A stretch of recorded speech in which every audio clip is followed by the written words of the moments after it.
አሚሮ አሚሮ አሚሮ አሚሮ የሄርሜላ ጀግና የአብርሃም ጓደኛ የአብርሃም ታማኝ ጓደኛ ነው። ሀቂቃ አምሮ የተናገረው ነገር ምንም አይነት ስህተት የለውም። ቪዲዮ እስከ መጨረሻ ነው ያዳመጥኩት። በጣም የሚከብድ ነው።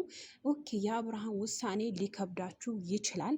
ሰላም ጤና ይስጥልኝ። በመላው ዓለም ለምትገኙ የዘህራና የሌላ ዩቲዩብ ተከታታዮች የኔ ቤተሰቦች እንዴት ናችሁልኝ? ደህና ናችሁ ወይ? ለቤት አዲስ ከሆናችሁ ላይክ፣ ሼር፣ ሰብስክራይብ ሳታደርጉ የትም ቦታ እንዳትሄዱ።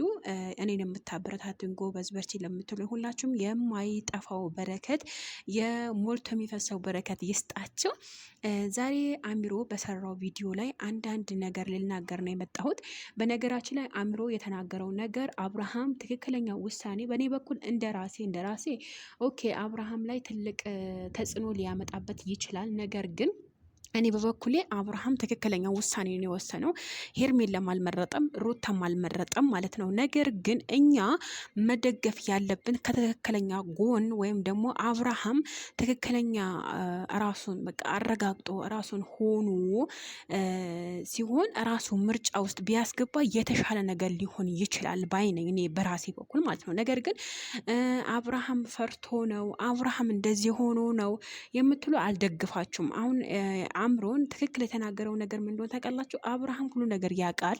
ነገር ግን ሩታን መጉዳት አይፈልግም፣ ሄርሜላን መጉዳት አይፈልግም ማለት ነው። ከይቅርታ ጋር አድርጉልኝ። እኔ እውነቱን ተናግሬ በመሸበት ማደር ይሻለኛል ማለት ነው። ነገር ግን አሁን እዚህ ጋር ሄርሜላን መሸሽ ስለፈለገ ይሁን አብርሃም ሄርሜላ ለምን መሸሽ እንደፈለገ ሄርሜላ ይሄ ሁሉ ነገር እያደረገችለት እየደገፈችው ነበረ። በችግሩ ሰዓት፣ በደስታው ሰዓት፣ በሁሉ ሰዓት አብረው ነበረች። በአሁኑ ሰዓት ደግሞ ማን ነው ይሄ አብርሽ ያደረገው ነገር የልጁ እናት ይምረጥ ወይስ ሚስቱ እንትን ማን ነው ፍቅረኛው ይምረጥ? ግራ ያተጋባ ሁኔታ ነው። በነገራችን ላይ እኮ ሁለቱም አጥጋቢ መልስ ቢሰጡት በእርግጠኝነት ከሁለቱ አንዱ ይመርጥ ነበር አብርሃም ማለት ነው። ነገር ግን ሩታን ብትሆን ሄርሜላን ብትሆን አጥጋቢ መልስ አልሰጡትም። እኔ በበኩሌ እንደራሴ ማለት ነው፣ እንደራሴ አስተሳሰብ ነው፣ እንደራሳቸው አላቅም። ነገር ግን እኔ አንድ ነገር መናገር የምፈልገው ነገር እዚህ ጋር አብርሃም ሄርሜላን መራቅ ፈልጎ ነው 100% የምናገረው። ምክንያቱም ያቃል ቪዲዮ አይተዋል። ቪዲዮ ሳያይ መቼም ሚዲያ ላይ አይወጣም። በነገራችን ላይ ቡዜ በጣም የተናደድኩበት ትናንትና ቡዜ ሁሉ ነገር እያወቀች ከሱ ጋር ምን የተደረገ የነበረው ነገር ሁሉ ነገር እያየች እሷ ራሱ ከቪዲዮ መውጣት አልነበረባትም። ነገር ግን እዛ ጋር ቪዲዮ አይታ ወይም ደግሞ ቪዲዮ በሚጠይቅባቸው ጥያቄው መሰረት ምን ማድረግ ነበረባት? በእርግጠኝነት የነሱ ጥያቄ ሲጠይቃቸው ቡዜ እውነት ቆማ መመለስ ነበረባት። አላደረገችውም። ገብታችኋል አይደለ? ስለዛም ማን መከተል እና ውዶችዬ የሰው ልጅ ክፋቱ በዚች ምድር ላይ አያልቅም። ደስታ ሊኖር ይችላል፣ ሀዘን ሊኖር ይችላል፣ ሳቅ ሊኖር ይችላል፣ ለቅሶ ሊኖር ይችላል። ከዚህ በፊት ሩታን ስትደግፉ የነበራችሁ እህቶች አሁን እሺ ሩታ ምሳሌ ሄርሜላ መረጣ ልበል። ሄርሜላ ሲመርጣት እሺ ሩታ ማልቀሷ ይቀራል ወይም እሺ እኔ ሄርሜላ ነው የምደግፈው ብያለሁኝ። አሁንም ደጋግሜ ልንገራችሁ፣ እኔ ምንም የሚያስገድደኝም ነገር የለም።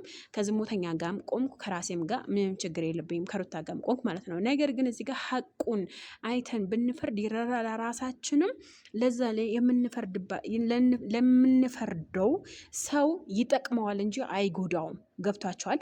አሁን አሚሮ የተናገረው ነገር ምን እንደሆነ ታውቃላችሁ? ሄርሜላ ለመሸሽ ወይም ደግሞ ለመራቅ ፈልጋህ ነው ያለው። ነገር ግን አይመስለኝም። ለምን እንደዛ አይደለም፣ ሙስታሂል። እንደዛ ቢሆንማ ደግሞ የዛን ቀን ደግሞ ሁለታችሁም አልፈልጋችሁም ከህይወቴ ውጡልኝ ይላቸው ነበር። ግን አሁን የዛን ቀን ያለው ሁለታችሁም ሂዱልኝ፣ አሁን ብቻዬን ነው መሆን የምፈልገው፣ ራሴ የማጣራቸው ነገሮች አሉ፣ አጣርቼ መምረጥ ያለብኝ ወገን እመርጣለሁ ነው ህይወቴ። ደግሞ አብርሃም ህይወቱ ከማጋ መምራት እንዳለበት ከማጋ መምራት እንደሌለበት ራሱ ያውቃል። ምክንያቱም የአብርሃም ህይወት ማንም ሰው ገብቶ አይኖርለትም። ስለዛ ሩታ መረጠ ሄርሜላ። አብርሃም የሚመርጠው ሰው ከህይወቱ ጋር የሚሄድ ሰው ራሱ እሱ ያውቃል። ኦኬ። እና ሙስታሂል ሄርሜላ ደግሞ መቼም ቢሆን መቼም ከአብርሃም ህይወት አትወጣም። አንዳንድ ሰዎች ደግሞ አለች ሄርሜላ ስለመፈመስ ስለምትፈልግ ነው በሰው ትዳር ገብታ ያበጠበጠችው ሄርሜላ እንደዚህ ናት። ሄርሜላ እውነት የሰው ትዳር መበጥበጥ ለምትፈልገው ወይም ደግሞ ለምታወቅ የምትፈልገው ከሆነ ማለት ነው ንገራችሁ ውዶችዬ፣ እውነት ሄርሜላ መታወቅ ወይም ደግሞ መፈመስ ከፈለገች ምን ማድረግ ነበረባት? ከዛ ይሄ የራቆት ፎቶ ምናምን መነሳት አልነበረበት። በቃ አብርሃም ወደደችው፣ አፈቀረችው፣ ይሄ ሁሉ ነገር ከሱ ጋር ሆነች፣ አለቀ።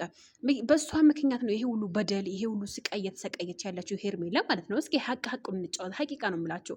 በሰው ትዳር ማንም ሰው እኔ ገባና እንደዚህ በጥጥ አለለም። ወላሂ በጣም ነው ተናደድኩት፣ በጣም ነው የተሰማኝ። እኔ እንጃ አላቅም፣ እኔ እንጃ ብቻ አምሮ ትክክል የተናገረው ምንም ነገር ስህተት የለበትም ብዬ ነው ማምነው በእኔ በኩል ከይቅርታ ጋር ውዶችዬ። በሌላ ቪዲዮ ብቅ እላለሁ። ለእናንተ የሚጠበቀው ላይክ፣ ሼር፣ ሰብስክራይብ ያደረጋችሁ ለቦታው ተደራሽነት አድርጉልኝ። ወዳችኋለሁ። መልካም ቆይታ